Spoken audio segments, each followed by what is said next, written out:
Oke, selamat siang. Assalamualaikum warahmatullahi wabarakatuh.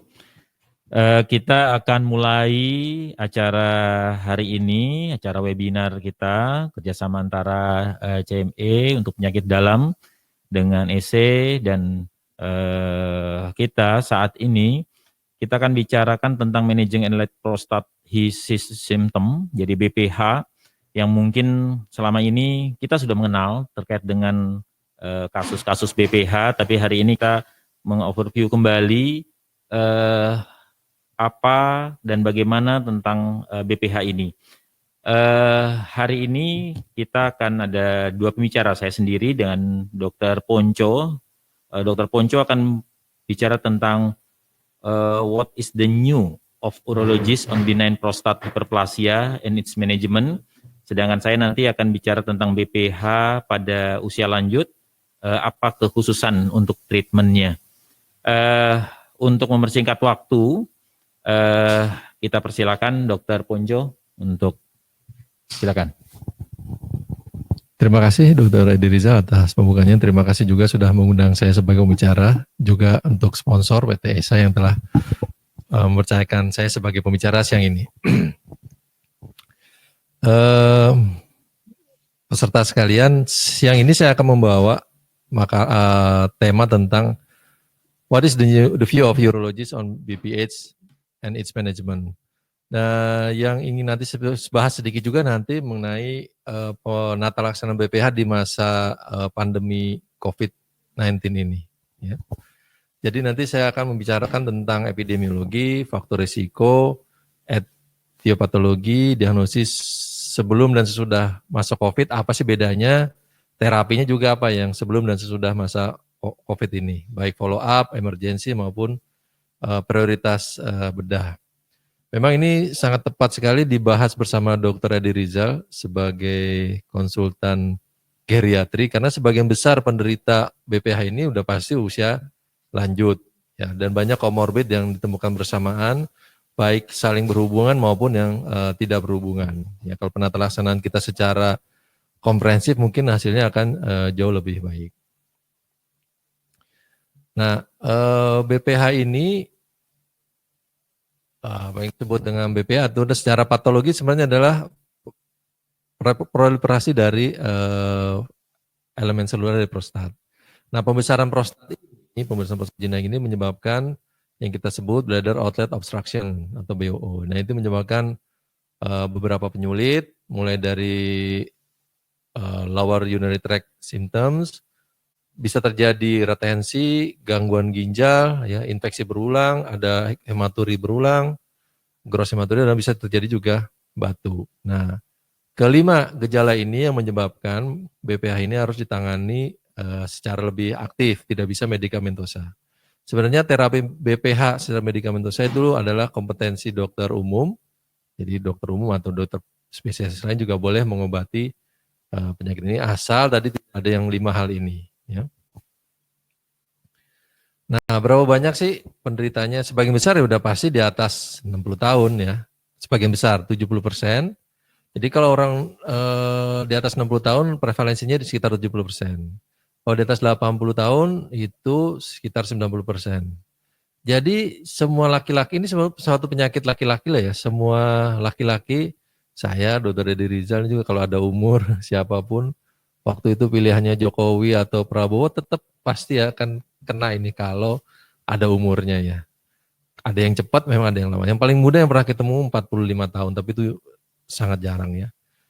Nah, di RSCM sendiri bagaimana? Kita menanganin dari tahun 94 sampai 2013, itu sekitar 3.800 kasus. Ya, tentu saja semakin lama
ultrasonografi.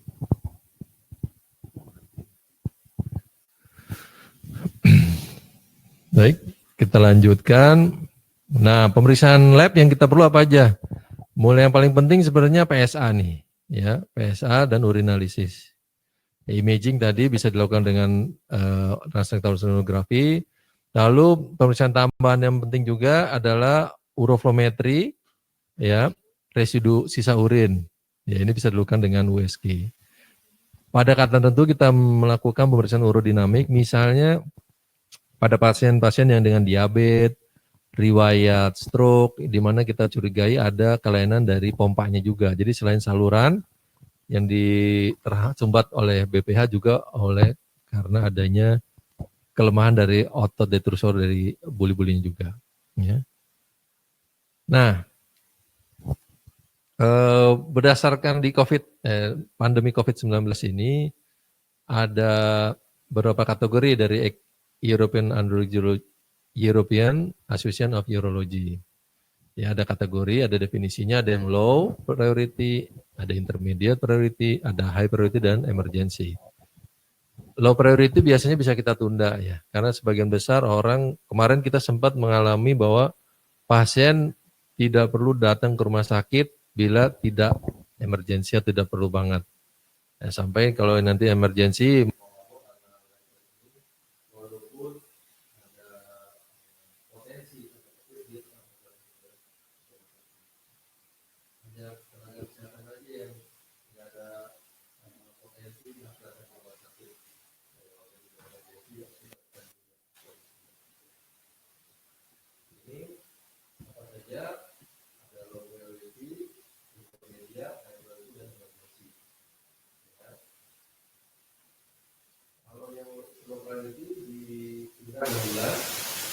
kalau intermediate belum dicoba harus kita gunakan kalau evolusi kalau emergency kurang dari 24 jam.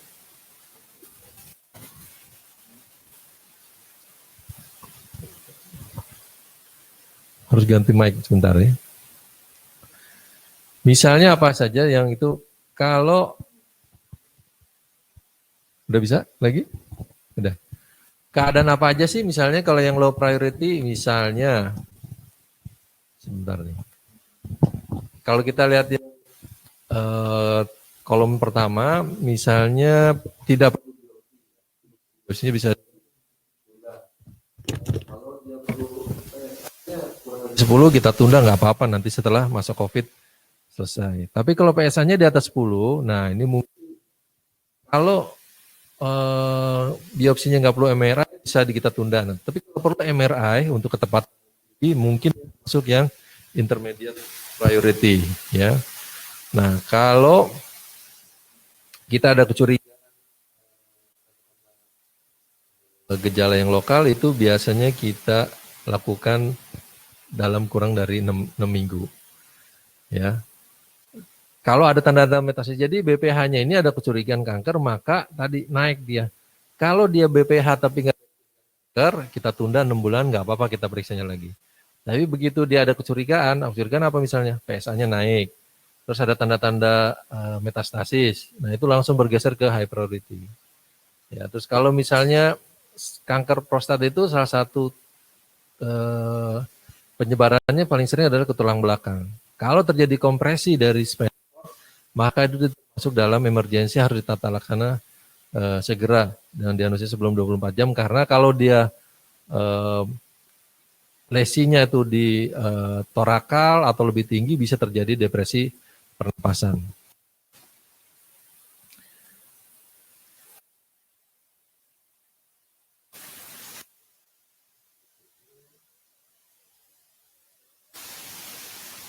Bisa slide ya. Ini apa yang mesti kita kerjakan? Ya, pertama anamnesis ya biasa, lalu dari itu pemeriksaan fisik. Ya, kalau tidak ada kecurigaan itu, kalau ada dalam pemeriksaan fisik tidak ada kecurigaan, bisa dilakukan kita tunda ya. Terus kalau ada pemeriksaan sisa urinnya tinggi, ya, sisa urin residu urin tinggi harus dilakukan USG. Ya. Slide berikutnya. Nah, ini berdasarkan EAU guideline, ya. Kalau laki-laki dengan gejala Lutz, ya, ini pasiennya high risk atau enggak? Kalau high risk, ya, bisa dilakukan dalam tindakan operasi enggak? Kalau dengan operasi, ada ininya alurnya, pakai antikoagulan atau enggak? Kalau pakai antikoagulan biasanya kita tunda arahnya, ya. Ini pilihannya bisa dengan TURP, bisa open, bisa laser, atau dengan yang lainnya. Slide. Jadi kapan kita lakukan tindakan yang lebih aktif? Kalau ada retensi urin, ya, ada overflow incontinence juga artinya tandanya sebenarnya ada retensi, ada UTR berulang, ada batu buli, ya, ada hematuri berulang. Ya, ada gangguan fungsi ginjal ditandai dengan adanya pembesaran ginjal atau penurunan fungsi ginjal. Ya, terus kita sudah lakukan konservatif dengan obat tapi tidak berhasil, yaitu kita lakukan dengan lebih agresif. Ya, ini yang non surgical treatment alurnya. Nah, terapinya yang pertama first line-nya ya alpha blocker. Ya, alpha blocker ada macam-macam, ya. Ada yang non selektif, ada yang selektif. Ya, non selektif misalnya dosazosin, terazosin, alfuzosin. Kalau yang selektif alpha blocker itu tamsulosin dan silodosin. Ya, kalau dari guideline WHO, alpha blocker itu biasa kita tawarkan pada yang moderate sampai severe Lutz, ya. Level evidence-nya itu 1A dan grade-nya juga A. Ya, jadi kalau dari WHO guideline, guideline 2017, ya, kalau pasien dengan BPH apakah mengganggu atau tidak? Kalau enggak, kita bisa konservatif. Konservatif itu apa? Modifikasi gaya hidup. Misalnya apa? Kalau dia terganggunya karena nokturia, batasi minum malam hari itu sampai jam 7, ya, dikurangi. Tapi siang minum yang banyak. Jangan mengkonsumsi yang sifatnya diuretik, misalnya alkohol, teh, kopi pada sore atau malam hari. Nanti malam nggak bisa tidur. Kalau gejalanya mengganggu, ya, mana yang lebih dominan? Poliuri, noktural mengganggu nggak? Kalau iya tadi.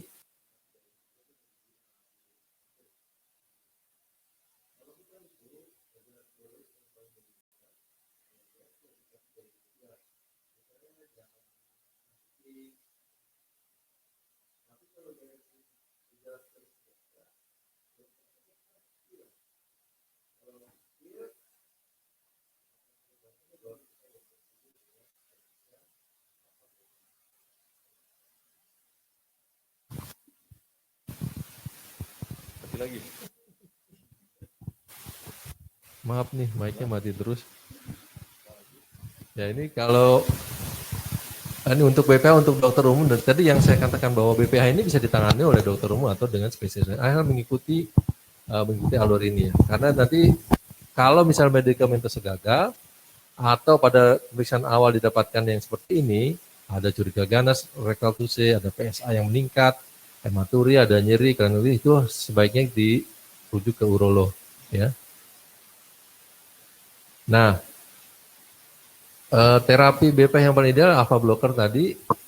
Alpha blocker itu sendiri kita tahu banyak di badan kita yang lainnya. Alpha 1B itu di pembuluh darah, alpha 1A itu di bladder neck atau di uretra di prostat. Ya. Nah, mengenai tadi kan kita udah tahu bahwa yang di prostat itu adalah 1A. Jadi kita sebaiknya memberikan yang selektif terhadap 1A, alpha reseptor. Ya, ini berdasarkan selektivitas. Ini dosazosin, terazosin, alfuzosin, tamsulosin, dan silodosin ini selektivitasnya. Jadi yang selektivitasnya paling tinggi terhadap 1A ini kalau kita lihat dari kepustakaan ini adalah silodosin. Ya, ini kalau kita berikan non selektif, apa yang terjadi? Kita lihat jadi efek sampingnya akan lebih banyak yang sentral atau yang sentral yang generalisata. Jadi pembuluh darahnya ikut melebar, ya terjadi tadi pusing, ya seperti itu. Karena tensinya dia biasanya akan terpengaruh. Karena vaskulernya dia melebar semua, vasodilatasi. Nah, silodosin ini tadi sudah disampaikan bahwa ini selektif terhadap 1A, ya. Karena dia selektif 1A, dia tidak mempengaruhi yang 1B. 1B kan tadi yang pembuluh darah, jadi tidak lebih sedikit terjadinya ortostatik hipertensi. Yang nggak perlu dititrasi dan dia bisa kalau laki-laki yang sudah cukup anaknya mungkin bisa salah satu kontrasepsi karena terjadi retrograd ejakulasi.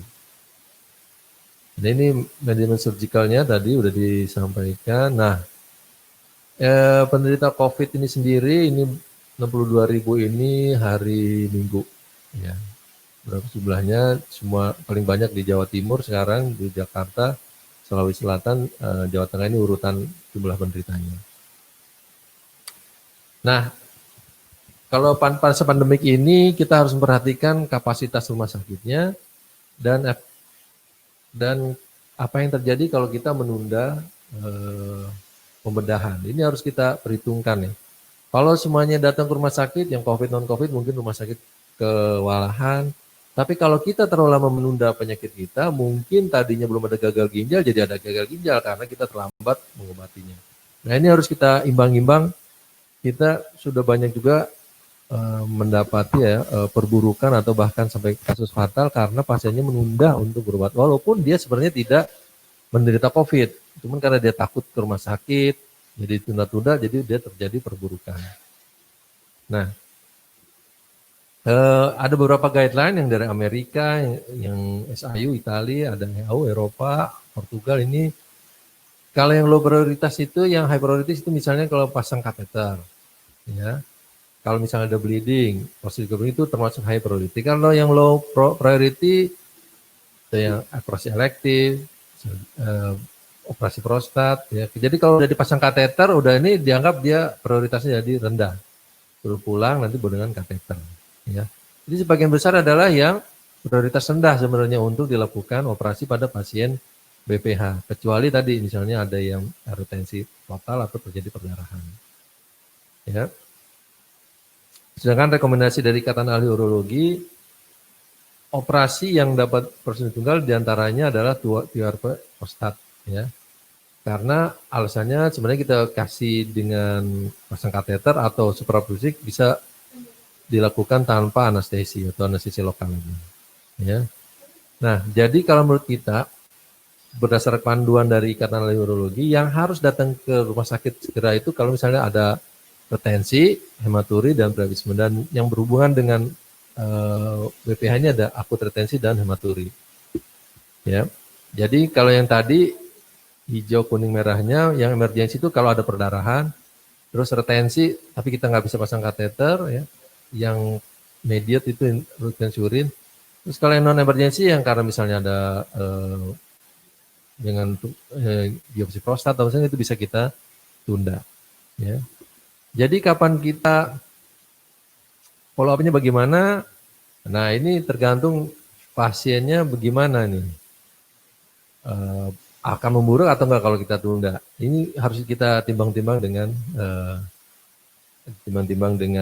bijaksana ya. Kalau perlu kita bisa melakukan telemedicine untuk terapinya sementara. Ya. Jadi anjurannya bisa dengan telemedicine, dengan obat-obat pengobatan jarak jauh ya. Cuman pasien itu harus diberitahukan mana yang kira-kira kapan boleh ditunda, mana yang kapan harus segera datang ke situ. Dan mungkin rumah sakit mana yang kira-kira bisa jadi rujukan yang terdekat ya. Jadi mungkin dari uraian saya sebelumnya bahwa BPH itu ya banyak ditemukan pada orang tua. Ya, kalau prosedur BPH tanpa emergensi bisa kita tunda sampai selesai. Ya. Mungkin follow up dengan telemedicine bisa mengurangi keperluan pasien datang ke rumah sakit, bisa kita tingkatkan. Ya, jadi kalau misalnya pasien yang emergensi, mungkin kita bisa lakukan prosedur tapi dengan protokol COVID-19. Demikian mungkin saya sampaikan. Terima kasih. Terima kasih Dr. Ponco atas presentasinya yang menarik. Jadi kita sudah dapat informasi kembali terkait dengan penanganan BPH saat COVID ya atau sebelum COVID. Jadi perbedaannya seperti apa? Ada beberapa hal perubahan-perubahan ya yang harus disesuaikan terkait dengan kondisi saat ini. Berikutnya saya akan membicarakan tentang BPH pada usia lanjut dan apa kekhususan pada treatment atau tata laksananya. Mungkin slide-nya.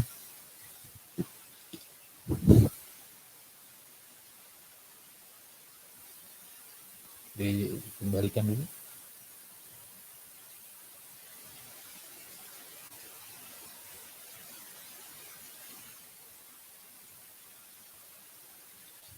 Oke, ini adalah hal yang akan saya sampaikan tentang BPH pada usia lanjut, apa kekhususan dalam pengobatannya.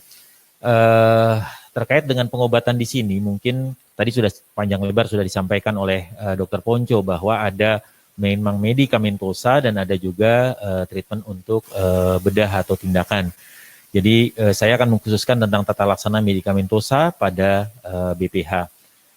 Pada kesempatan ini saya akan menyampaikan tentang sedikit overview tentang prostat. Ada beberapa hal yang memang mungkin sudah dijelaskan oleh Dr. Ponco, nanti tinggal kita lewatkan saja. Dan selain itu juga saya akan menyatakan sedikit tentang pendekatan klinis pada pasien BPH. Dan terakhir dengan tata laksana BPH itu sendiri. Ini tadi sudah disampaikan oleh Dr. Ponco bahwa Ikatan Ahli Urologi Indonesia sudah mengeluarkan ada panduannya. Nah, di sini itu clear betul, jelas betul. Tadi sudah disampaikan oleh Dr. Ponco bahwa BPH ini adalah kompetensi dari dokter umum dan dokter spesialis non urologi. Karena sudah disampaikan di dalam tindakan di sini bahwa memang alurnya untuk BPH untuk melakukan diagnostik, melakukan beberapa tata laksana yang memungkinkan itu bisa dilakukan oleh dokter umum dan spesialis yang non urologi. Tapi ada alur pada saat yang seperti apa, tadi disampaikan oleh Dr. Ponco bahwa pada kondisi seperti itu harus dilakukan rujukan pada urologi. Ini saya memperlihatkan bahwa dari SKDI maupun standar pendidikan yang baru dengan 2019 itu memang dinyatakan bahwa memang dokter umum itu untuk hiperplesi prostat jinak atau BPH itu memiliki target kemampuan atau kompetensi 3A levelnya. Jadi mampu melakukan diagnosis, mampu melakukan tata laksana awal, dan mampu melakukan rujukan yang benar ke arah kemana. Jadi memang levelnya ada level 3A. Jadi teman-teman semua para dokter umum memang punya kompetensi. Ya, jadi ada keluhan harus dilakukan screening, terus akhirnya bisa ditegakkan. Nah, itu masih kompetensinya di dokter umum. Khusus untuk dokter penyakit dalam, juga pada standar pendidikan spesialis penyakit dalam juga ada. Tapi levelnya di sini level 4A. Tapi 4A-nya sesuai dengan kompetensinya. Jadi dia sampai tuntas sesuai dengan kemampuannya. Tapi ada tadi yang disampaikan oleh Dr. Ponco, ada batasan bahwa tidak memungkinkan untuk dilakukan lanjutan untuk treatment yang medikamentosa. Nah, pada kondisi yang seperti itu memang harus dilakukan rujukan ke urologi misalnya. Nah, sebagai overview tentang prostat, prostat ini merupakan kelainan yang paling sering atau pada prostat sendiri. Jadi di prostat itu banyak sekali problem-problem, tapi BPH ini adalah kelainan yang paling sering. Dan masalah BPH ini paling sering juga pada pria berusia lanjut. Jadi kalau berusia lanjut punya problem, BPH ini adalah salah satu yang paling sering juga muncul dan ada pada kelompok ini. Ini hanya memperlihatkan bahwa prevalensi dari usia itu memang meningkat. Jadi di usia sekitar 60 yang tadi sudah disampaikan bahwa memang kerap sekali terjadi BPH. Ya. Dan studi klinis yang dilakukan sudah lama sekali, sekitar 60 tahun, memang menunjukkan bahwa histologi BPH terjadi pada 5 dari 10 pria berusia 60 tahun. Jadi 50%. Kalau kita punya pasien, kita punya keluarga berusia 60 tahun ke atas, laki-laki, itu memang untuk terjadinya BPH atau ada menderita BPH itu 5 dari 10. Jadi separuh kemungkinan keluarga kita, pasien kita itu memang mengalami BPH. Dan 9 dari 10 yang berusia 80 tahun itu memang kemungkinan menderita BPH.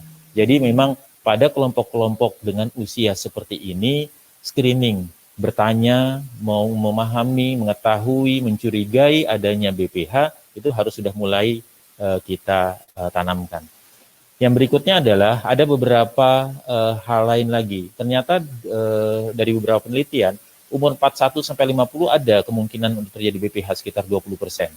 Jadi dari usia-usia ini, jadi laki-laki dari umur 41 sampai 50 tahun, kita boleh melakukan screening pada kondisi-kondisi yang memang mungkin dia memiliki keluhan-keluhan.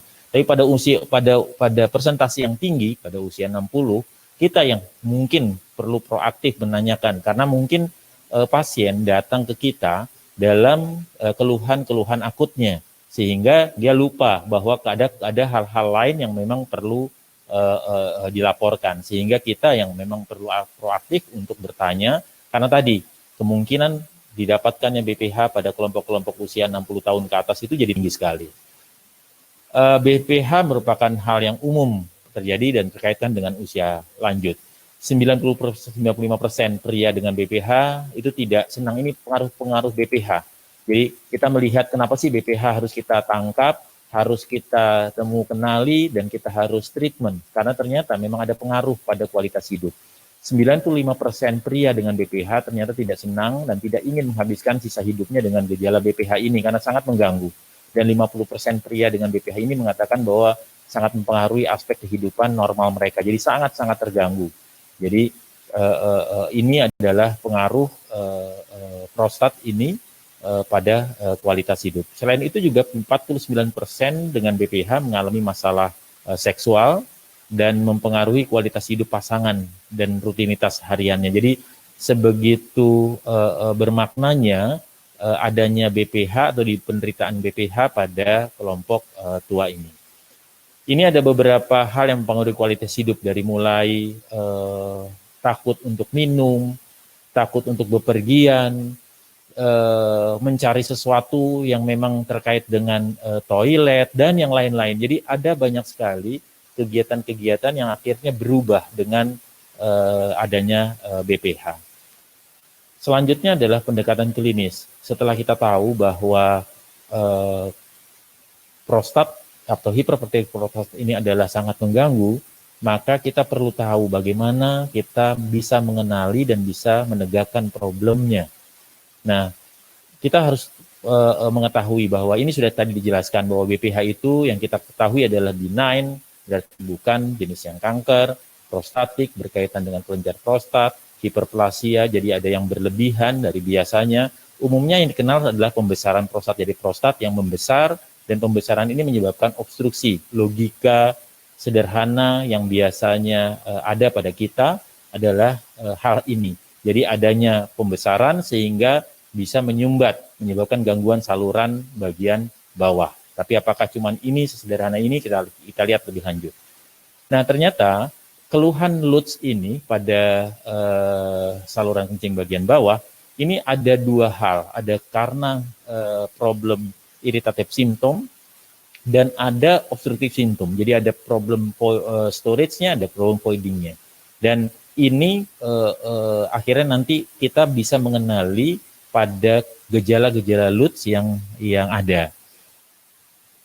Tapi kalau kita lihat LUTS sendiri, ternyata memang banyak sekali yang bisa menyebabkan LUTS. Hanya misalnya tidak semua LUTS itu adalah BPH. Tapi juga setiap BPH belum tentu tampilannya LUTS. Tapi ini adalah ada gambaran-gambaran yang mungkin mempermudah untuk kita bisa menegakkan kemungkinan ada BPH pada orang yang sedang kita periksa. Ini adalah gejala-gejala iritatif. Tadi sudah disampaikan, ada frekuensi, bertambah banyak kencing, nokturia, urgensi, disuria, dan ada gejala obstruktif dari mulai kencing yang tersendat, dan lain-lain. Ini adalah beberapa gejala-gejala yang mengarah kemungkinan adanya obstruktif atau ada keluhan ke arah BPH. Nah, kalau kita lihat pengaruh dari LUTS pada pasien BPH, itu memang obstruksi ini bisa karena static komponen, karena memang problem dari massa atau dari kelenjar prostatnya sendiri, tapi juga bisa dari muscle tone atau pembuluh otot-otot yang ada di permukaan. Sehingga memang ada voiding problem dan muncullah terakhir dengan storage problem.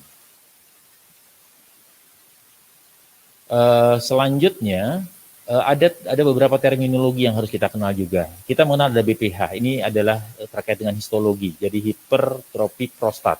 Sementara ada juga kita mengenal ada BPE, ada enlargement, ada pembesaran dari prostat, tapi juga ada yang perlu kita kenal juga BPO, ada benign prostate obstructive.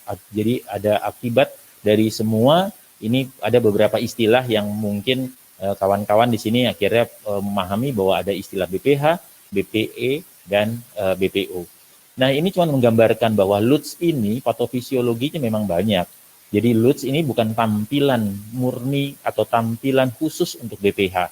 Ini di sini menampilkan bahwa dari prostat yang hiperplasia memang arahnya ada tanda panah akhirnya di ujungnya LUTS.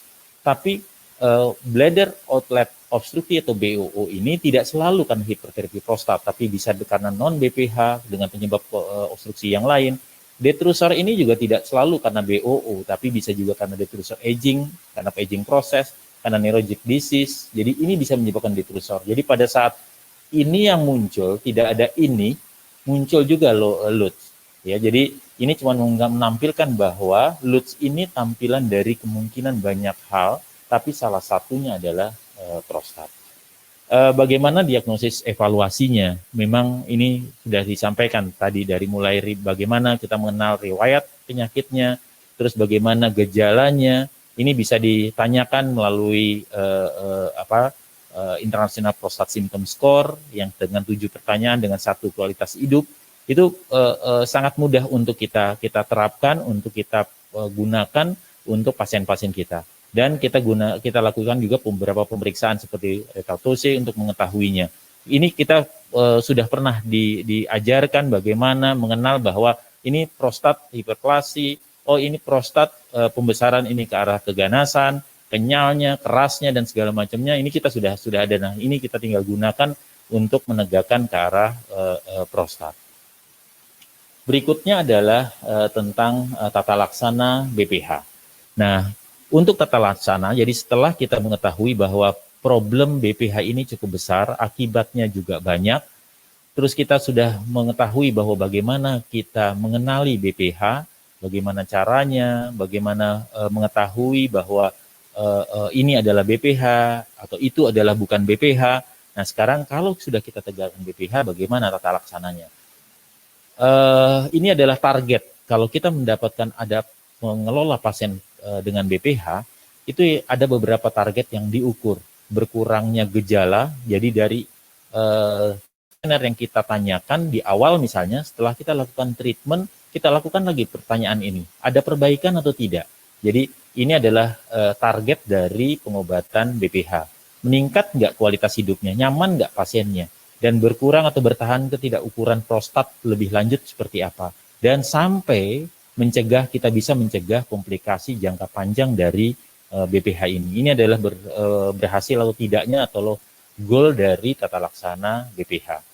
Nah, ini adalah komplikasi yang memang harusnya kita bisa cegah, yaitu menurunkan kualitas hidup, infeksi saluran kencing, sampai terjadinya inkontinensia yang bisa terjadi kalau penanganan BPH ini tidak sesuai dengan alur yang benar. Nah, ini kembali saya tampilkan alur dalam kita menangani pasien laki-laki yang diduga BPH. Jadi dari mulai awal kita sudah melihat bahwa ini adalah contoh dari IPSS ya, kuesioner. Kalau kita sedikit perbesar ya, jadi ada 7 pertanyaan. Ini pertanyaan-pertanyaan sebenarnya pertanyaan yang mudah, tapi hati-hati, memang ada beberapa orang yang kalau ditanya dalam waktu yang berbeda, tapi belum ada pengobatan apa-apa, ada perubahan-perubahan sedikit. Makanya pertanyaan itu jadi penting untuk teman-teman coba dulu bagaimana bertanya sehingga pemahaman dari yang ditanya juga benar. Selanjutnya. Oke. Nah, ini tata laksana ada tadi sudah disampaikan secara gamblang oleh Dr. Ponco bahwa ada konservatif, ada medikamentosa, ada pembedahan, ada pada kondisi-kondisi khusus.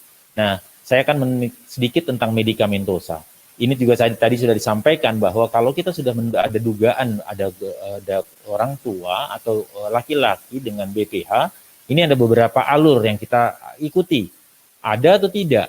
Pada saat tidak atau ada ya, kita lanjut ke bawahnya dan seterusnya. Sampai akhirnya kalau kita lihat lebih jauh, ternyata memang pada beberapa kelompok, misalnya kelompok yang ringan itu selalu konservatif.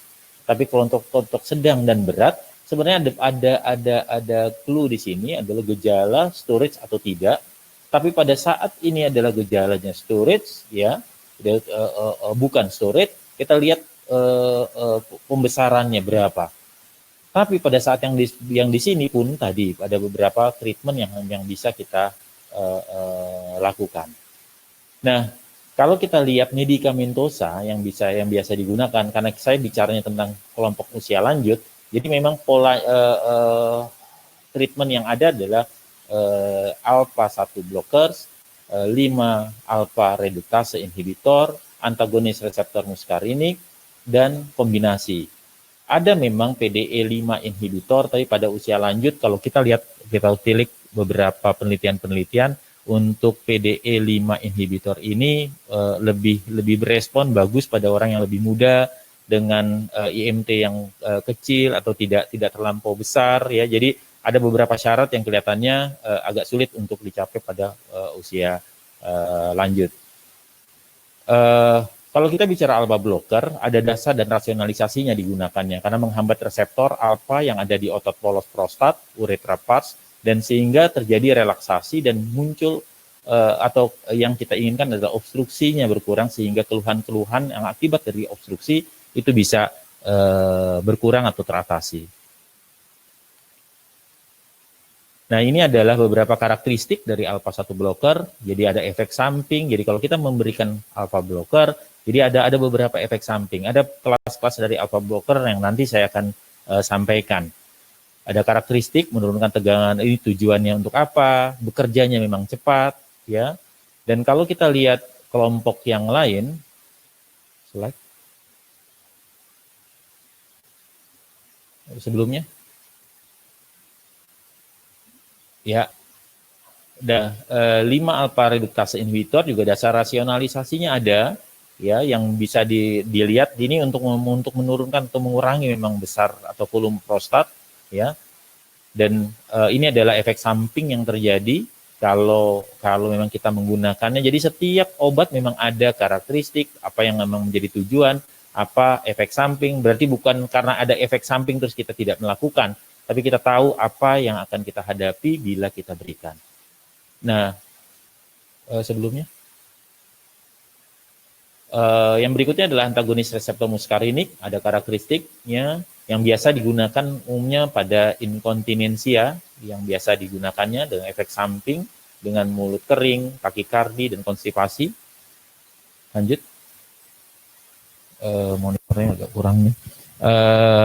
PDI 5 inhibitor juga ada efek samping pada pria usia seperti tadi saya sampaikan, pada usia lebih muda dengan indeks massa tubuh yang rendah, ini dengan keluhan LUTS berat, ini lebih ada tempatnya untuk pemberian PDE 5 inhibitor. Lanjut. Nah, juga kombinasinya memang yang beberapa kombinasi terutama pada usia lanjut itu alpha 1 blocker dengan 5 reduktase inhibitor, alpha 1 blocker dengan antagonis reseptor muskarinik. Tapi tetap dalam memilih dan mengkombinasikan ini memang ada beberapa hal yang harus tetap kita waspadai. Selanjutnya. Nah, ini bagaimana pengobatan ini dan apa spesial isunya selanjutnya? Terus?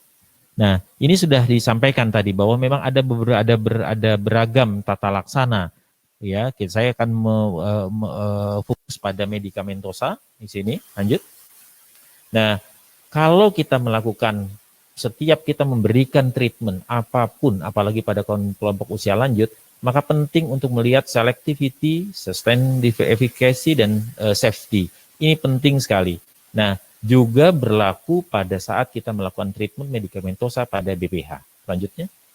Nah, ini kalau kita sedikit, pada saat kita bicara selectivity, ini berlaku untuk semua obat yang akan kita berikan. Saya contohkan, kita menggunakan alpha 1 blocker, misalnya di sini. Selanjutnya. Jadi untuk selectivity kita mau lihat apakah alpha 1 blocker ini atau karena jenisnya cukup banyak, selectivity yang mana yang selektif? Lanjut, yang cukup selektif. Nah, ini sudah disampaikan oleh Dr. Ponco tadi bahwa memang ada beberapa reseptor tempat bekerjanya. Tadi ada beberapa obat yang akan kita berikan.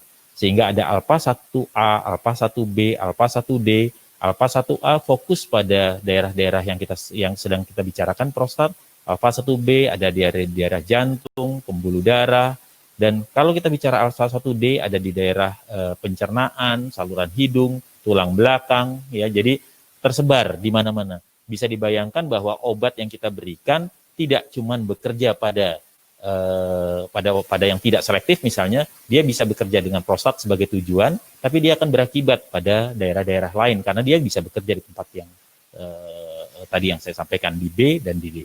Lanjutnya. Nah, ini sebagai gambaran saja bahwa ternyata pada yang BPH, yang terkait dengan BPH, itu perbandingannya kita lihat bahwa memang tinggi sekali.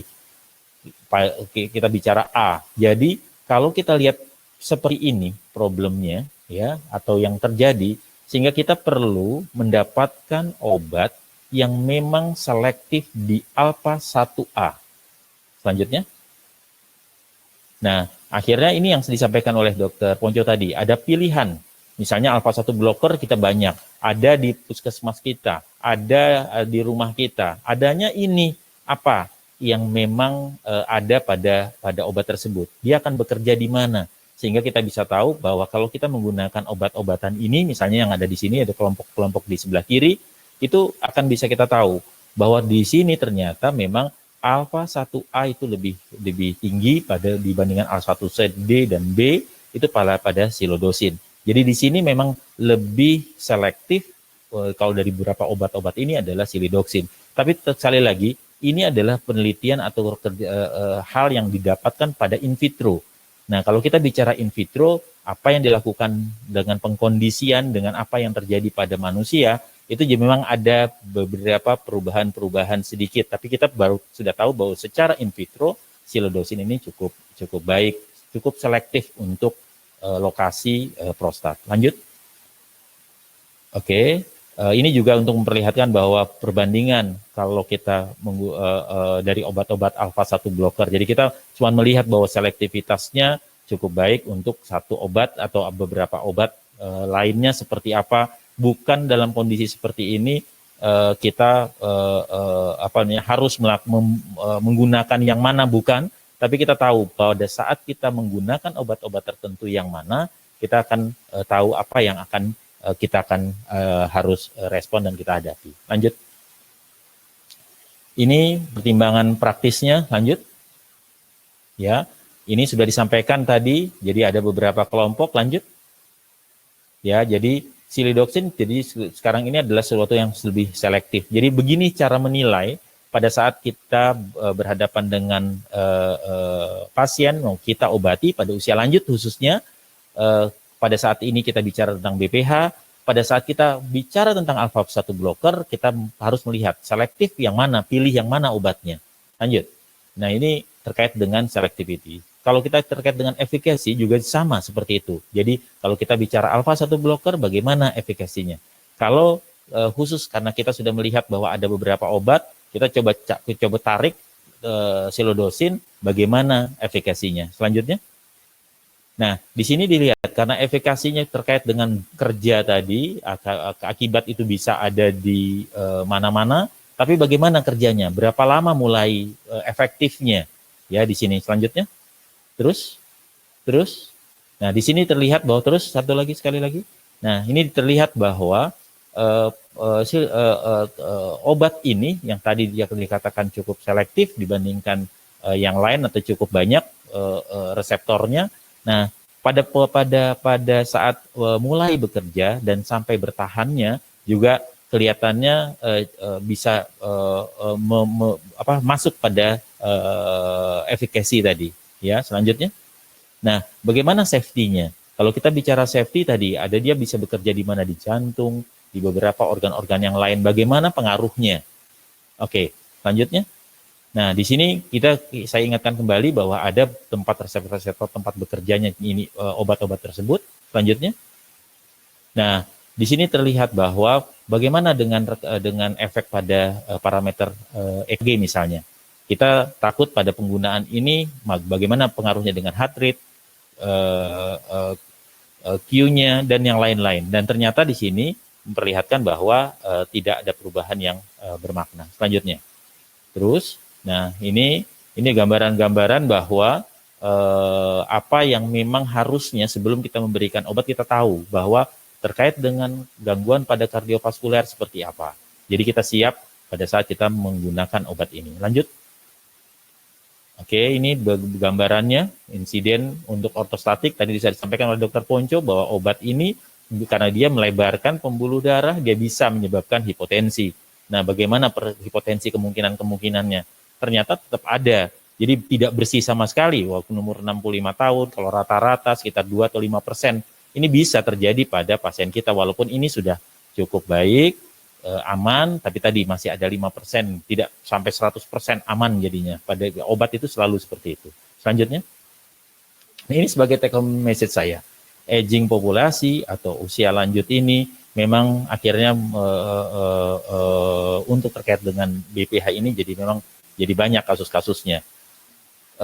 Tidak semua LUTS itu adalah BPH, tapi juga tidak semua BPH memiliki keluhan LUTS. Jadi ada beberapa hal yang memang berbeda. BPH terkait dengan kualitas hidup. Untuk medical treatment, alpha 1 blocker adalah sering menjadi first line dari pengobatan dalam BPH dan memilih obat treatment dan pada kondisi sekarang ini dengan pengobatan BPH memang harus melihat basisnya adalah selektif, efikasi, dan safety-nya. Mungkin itu yang saya bisa sampaikan. Coba lanjut. Sudah selesai ya? Oke. Terima kasih. Assalamualaikum warahmatullahi wabarakatuh. Mungkin kita meningkat pada pertanyaan. Ada pertanyaan yang masuk? Gimana?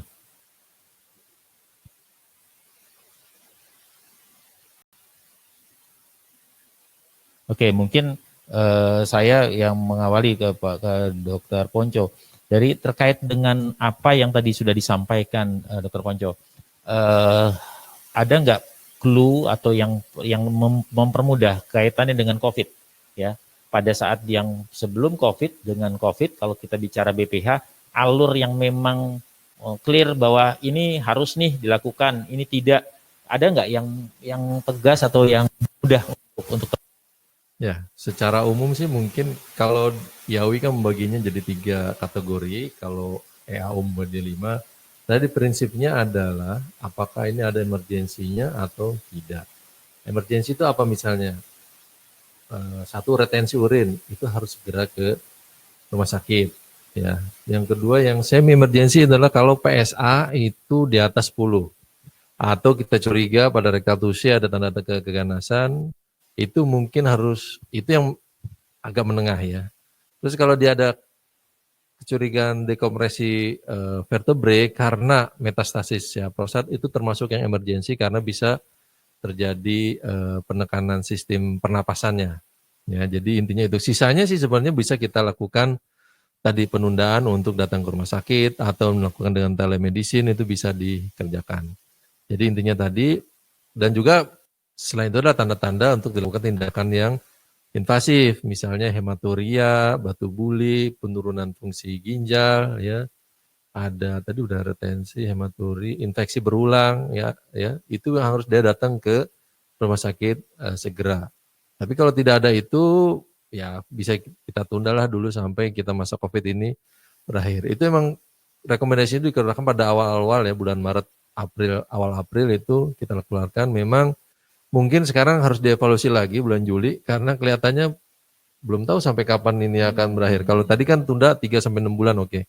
Nah, ini kalau lewat dari 6 bulan, dari bulan Maret kita tunda September, kalau lewat itu apa masa nggak ke dokter juga gitu. Nah, itu mungkin nanti harus kita ubah lagi karena kalau saya lihat sih perjalanan penyakit ini memang selalu berubah-ubah ya, bukan cuma di Jakarta aja, bahkan WHO pun berulang kali merevisi guideline-nya, pernyataannya untuk karena kita sendiri belum kenal betul dengan penyakit ini. Mungkin lama-lama setelah kita kenal dengan pasti kita bisa memilah lebih tepat lagi. Nah, ini harus ke rumah sakit, atau ini bisa tunda atau itu. Kalau sebelum COVID ya ada keluhan kencing datang ke dokter secepatnya. Karena semakin dini kita tangani semakin baik. Kan penanganannya tidak hanya selalu dengan obat atau operasi, bisa juga dengan watchful waiting atau perubahan gaya hidup. Misalnya mengatur jumlah asupannya, mengaturnya itu namanya timingnya. Jumlahnya tetap sekitar 2,5 liter per hari, tapi mungkin malam hari dikurangin jumlah minumnya, ya, atau minuman atau makanan yang mengandung zat diuretik seperti alkohol, teh, atau kafein itu kita hindari pada sore atau malam hari. Demikian. Oke.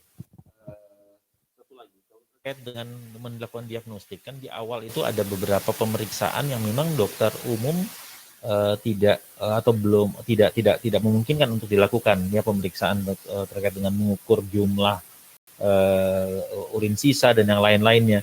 Ini memang harus kita ke urologi dulu, terus dengan bantuan itu baru bisa menegakkan, atau sebenarnya kita bisa menegakkan dengan memang belum ada data-data itu. Ya, apa yang bisa dikerjakan oleh dokter umum ya misalnya atau dokter umum atau spesialis lain sebelum ketemu dengan urolog adalah salah satunya tadi mengukur IPSS score tadi.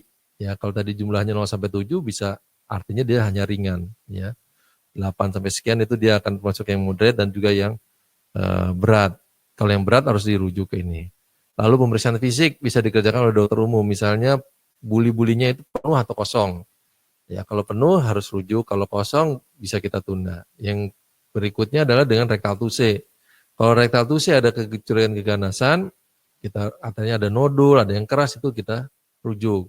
Kalau hasil lab, misalnya PSA-nya meningkat, itu harus dirujuk tadi. Kalau tadinya 4 harus dirujuk karena harus biopsi, tapi sekarang 10 batasnya bahwa dia boleh ditunda biopsi atau tidak ditunda. Kalau di atas 10 biasanya dianjurkan, kalau di bawah 10 walaupun di atas 4 masih bisa ditunda. Pemeriksaan lab bisa diminta kan, kalau dokter umum atau spesialis lain.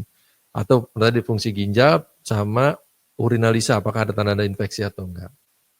Mungkin itu yang di awal bisa. Nah, sebenarnya kalau dalam keadaan normal nggak ada ini, mengenai tadi uroflometri, transrektal ultrasonografi, residu urin, mungkin biasanya dikerjakan oleh urolog memang itunya.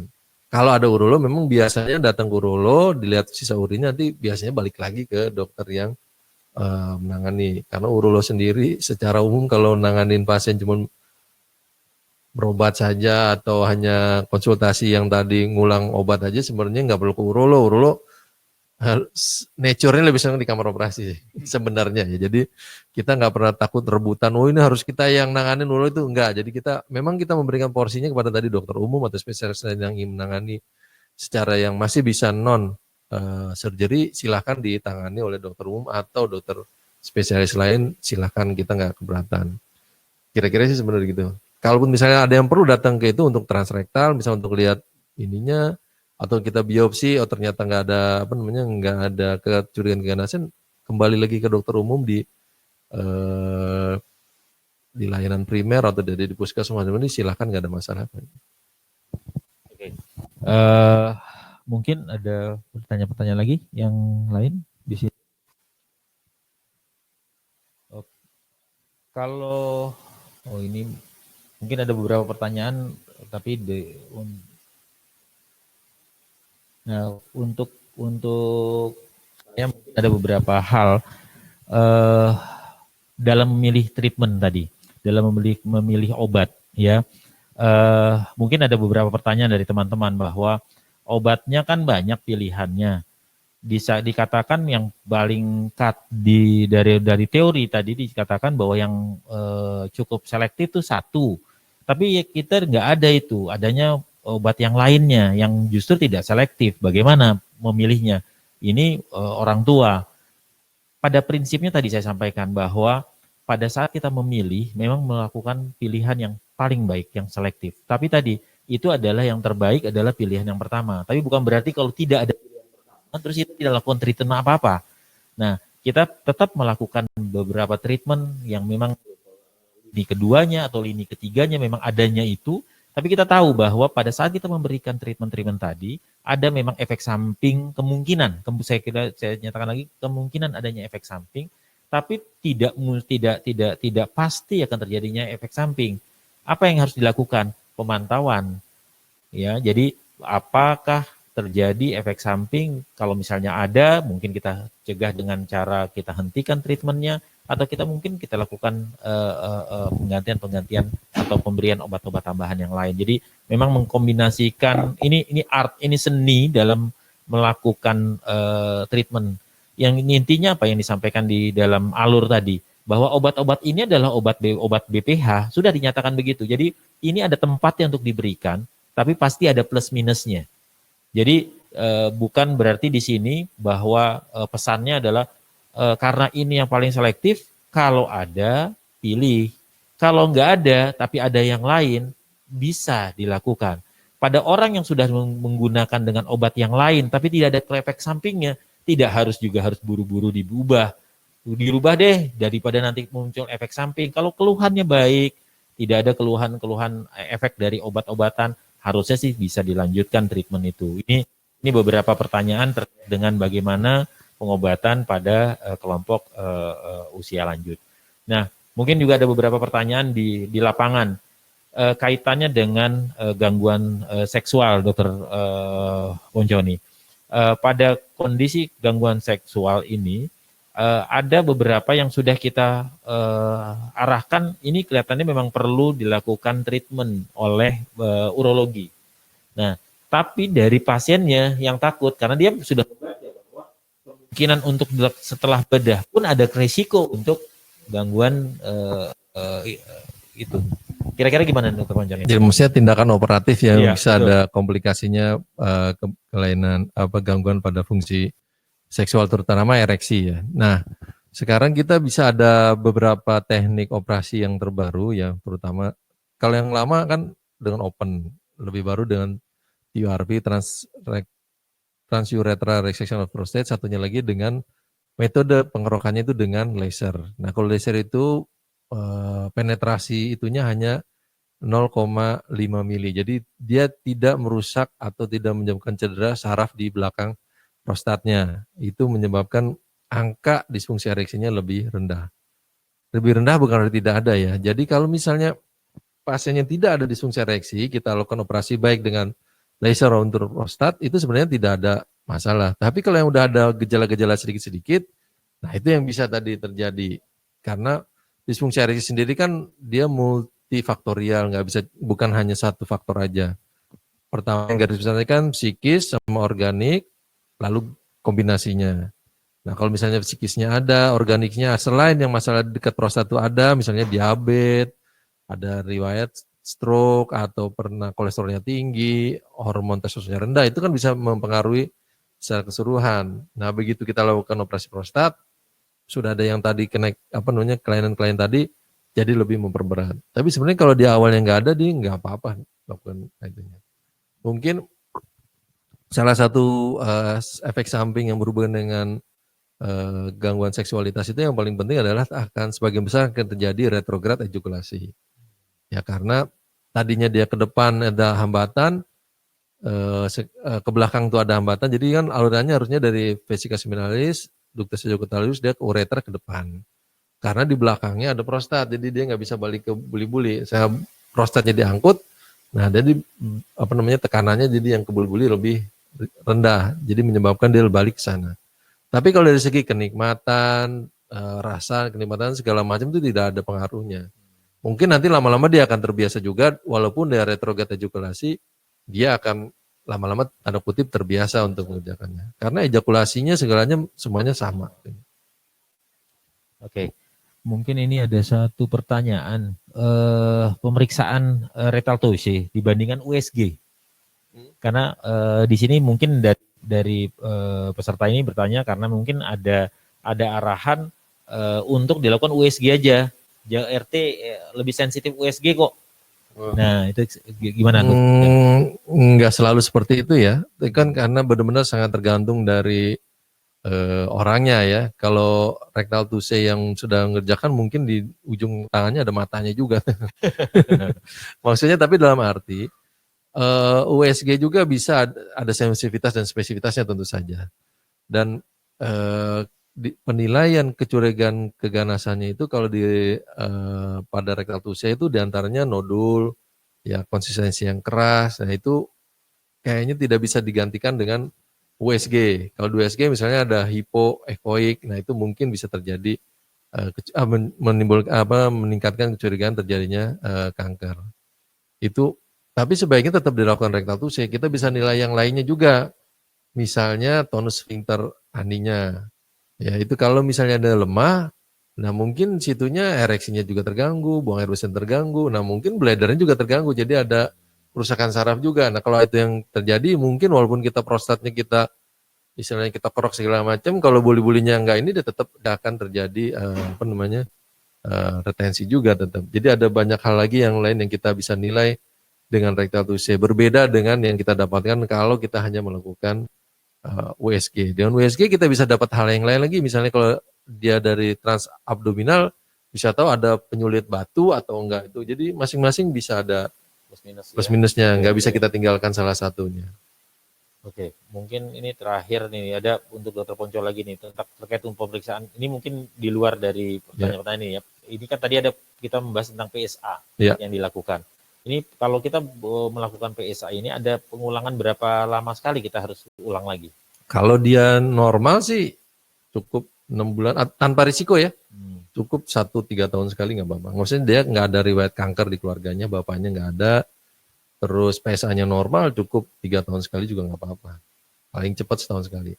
Tapi begitu ayahnya kanker, siap prostat, atau kita raba ada nodul, itu ya kalau ada indikasi biopsi ya secepatnya kita biopsi.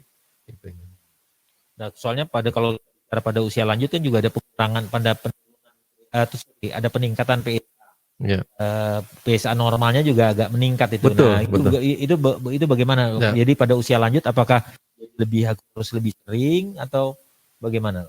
Kalau PSA itu meningkat karena ada 3. Yang pertama kecurigaan kanker, kedua infeksi, yang ketiga emang pembesaran normal karena kita makin tua prostat kita secara alami dia akan meningkat. Jadi PSA-nya juga dia akan meningkat. Nah cut off-nya itu di 4. Kalau dia 4, nah kita lakukan sebenarnya akan lebih sering kita lakukan pengulangannya. Karena tadi kita biasanya kasih antibiotik dulu mencegahkan adanya infeksi. Jadi kita yang selain itu ada lihat kenaikannya, velocity-nya itu. Kalau dia terus naik dari misalnya sebelum 4 ya, dari 2,5 tiba-tiba jadi 3, jadi 3,5. Nah ini mungkin harus kita hati-hati nih. Dibandingkan dari tadinya 5, terus jadi 4,5, artinya dia turun kan. Nah itu mungkin kita bisa jarangkan lagi. Biasanya kalau dia turun, biasanya bukan karena kanker. Kalau kanker biar dikasih antibiotik dia akan terus meningkat. Oke, mungkin itu ya yang ada. Ada lagi, masih ada pertanyaan lagi? Enggak ada. Oke. Cukup, kalian sudah ada pertanyaan lagi. Mungkin Dr. Ponco terima kasih. Terima kasih atas informasinya. Kita sudah oh ada satu lagi. Kenapa? Maaf.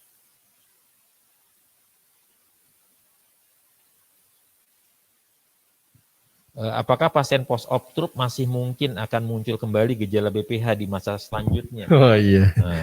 Nah, apa yang sebaiknya kita lakukan dengan kondisi pasien seperti itu? Nah, sebenarnya BPH ini pertanyaan yang sering juga ditanyakan oleh pasien. Dok, ini pasti aman nggak? Besok kambuh lagi nggak? Pertanyaan gitu. Ya mungkin sama kayak kita nyukur rambut. Bulan depan panjang lagi. Sama seperti itu. Kayak kuku, ini barang-barang tumbuh sih. Dia pasti akan ini. Nah, memang rata-rata sih di atas 5 tahun atau di atas 10 tahun. Tapi gini, Kalau dia itu cepat, misalnya dalam 3 tahun jadi ini lagi, nah biasanya itu artinya pertumbuhannya dia cepat.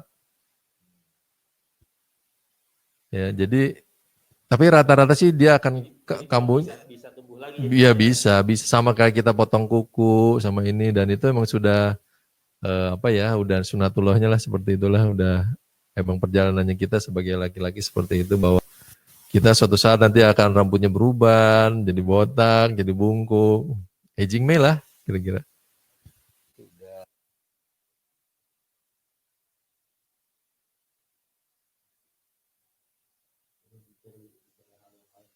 Masalah posisi bukan itu. Pertanyaan ini bukan. Oke. Rasanya sudah cukup nih untuk Ponco ya. Sekali lagi banyak beberapa pertanyaan lain yang lain tapi kelihatannya bukan tidak perlu harus dijawab saat ini. Tidak berhubungan langsung. Tidak berhubungan langsung. Sekali lagi mudah-mudahan apa yang kita sampaikan kembali mengingatkan bahwa ada problem BPH terutama pada kelompok usia lanjut dan penanganannya ini perlu dilakukan dan memang pendekatannya jadi berbeda pada kelompok ini dan tadi juga sudah dijelaskan oleh bahwa bagaimana penanganannya, kapan harus dilakukan tindakan dan pada masa COVID ini juga memang ada perbedaan.